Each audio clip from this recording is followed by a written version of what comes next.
सभी को जय माता दी। मैं आपके लिए एक ऐसी कहानी लेकर आई हूँ जो आपके मन को शांति देगी, आपकी श्रद्धा को और भी गहरा करेगी। यह कहानी है उस दिव्य जल की जो स्वर्ग से धरती पर आया और पूरे ब्रह्मांड में पवित्रता फैल गई। गंगा माँ की अद्भुत यात्रा। बहुत समय पहले जब धरती पर मनुष्य बसना शुरू ही कर रहे थे, तब देवताओं के लोक में एक अद्भुत नदी बहती थी। वह कोई साधारण नदी नहीं थी, वह गंगा थी। उसकी धारा दूध की तरह सफ़ेद, चांद की किरणों की तरह चमकीली और सुगंध से भरी थी। कहते हैं वह ब्रह्मा जी के कमंडल से प्रकट हुई थी। वह आकाश में बहती थी, नदियों और समुद्रों से ऊपर, देवताओं के बीच। उसकी लहरें मंत्रों की ध्वनि जैसी मधुर थी। लेकिन गंगा की एक पीड़ा थी। वह चाहती थी कि उसकी पवित्रता और करुणा धरती पर भी पहुँचे। वहाँ मनुष्य दुख, पाप, अशांति में घिरे थे। वे शुद्धि और मोक्ष की राह खोज रहे थे, पर कोई उन्हें सही मार्ग नहीं दिखा रहा था। गंगा का हृदय द्रवित हो उठा। धरती पर तब अयोध्या के महान सम्राट सगर का शासन था।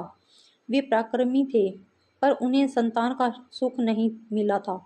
बहुत तपस्या के बाद उन्हें 60,000 पुत्र प्राप्त हुए, परंतु एक दिन जब वे अश्वमेध यज्ञ कर रहे थे, उनका यज्ञ का घोड़ा चोरी हो गया। खोजते खोजते सगर के पुत्र पाताल तक चले गए। वहां उन्होंने महर्षि कपिल को तप में लीन देखा और घमंडवश उन्हें दोषी मान लिया।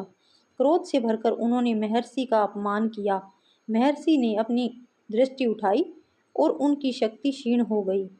वे राख बनकर बिखर गए। राजा सगर शोक में डूब गए। उनका वंश विनाश की ओर जा रहा था।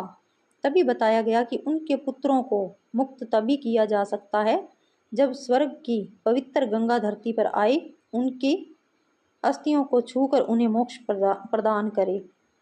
सगर के वंश में एक महान राजा हुआ, भागीरथ। उसके बचपन से ही अपने पूर्वजों का दुख सुना। उसने प्रण लिया कि वह गंगा को धरती पर लाकर अपने पूर्वजों का उद्धार करेगा।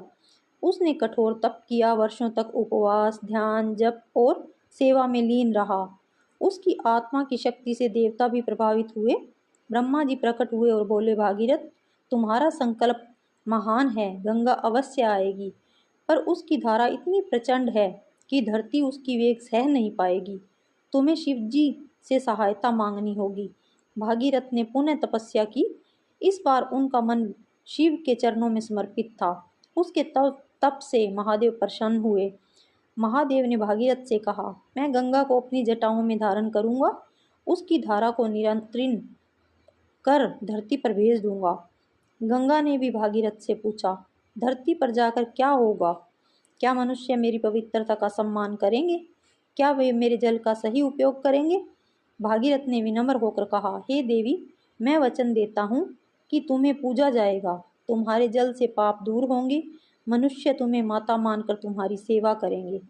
गंगा मुस्कुराई। उसकी आंखों में करुणा और आशीर्वाद झलक उठा। भागीरथ के तप से ब्रह्मा जी ने गंगा को स्वर्ग से मुक्त किया। गंगा गर्जना करती हुई नीचे आई। उसकी लहरें बिजली की तरह चमक रही थी। बादलों ने गर्जन किया। आकाश से फूल बरसने लगे, जैसे स्वर्ग का उत्सव शुरू हो गया हो। लेकिन जैसे ही गंगा धरती की ओर बढ़ी, उसका वेग बढ़ता गया। पृथ्वी कांपने लगी, पहाड़ डगमगाने लगे, नदियां अपने किनारे छोड़ने लगी। तभी महादेव प्रकट हुए और अपनी विशाल जटाओं में गंगा को समेट लिया।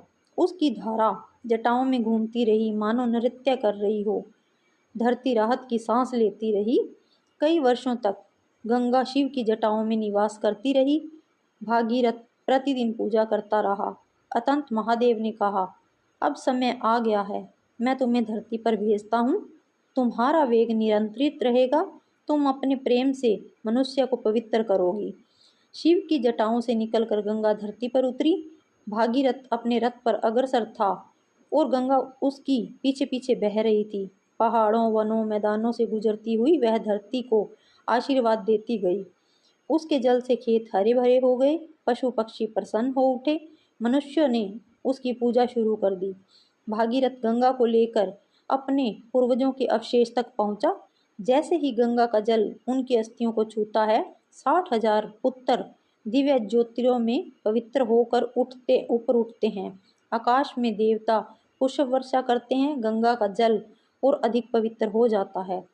अब वह न केवल राजा सगर के वंश का उद्धार करती है, बल्कि समस्त मनुष्यों को मोक्ष का मार्ग दिखाती है। भागीरथ का संकल्प सफल हुआ, तभी से गंगा भागीरथी भी कहलाती है। उसकी धारा में स्नान करने से पाप धुलते हैं, उसकी पूजा से मन शुद्ध होता है। पर्वों पर लोग उसे जल चढ़ाते हैं, दीप प्रवाहित करते हैं और उसका नाम लेकर अपने जीवन की कठिनाइयों को दूर करने का प्रयास करते हैं। गंगा सिर्फ जल नहीं, वह करुणा, सेवा, त्याग और धैर्य की प्रतिमा है। उसने स्वर्ग छोड़कर धरती को चुना ताकि मनुष्य अपने दुखों से मुक्त हो सके। इसलिए गंगा माँ की कथा सुनते ही मन में श्रद्धा जागती है। यह कहानी हमें सिखाती है कि जब निस्वार्थ सेवा का संकल्प लिया जाए तो स्वयं देवी देवता भी सहायता करते हैं। तो आइए हम गंगा माँ की इस दिव्य यात्रा को याद करें और उनके चरणों में अपना मन समर्पित करें। उनकी धारा की तरह हमारा जीवन भी निर्मल, शांत और प्रेम से भर जाए। जय गंगे माता की।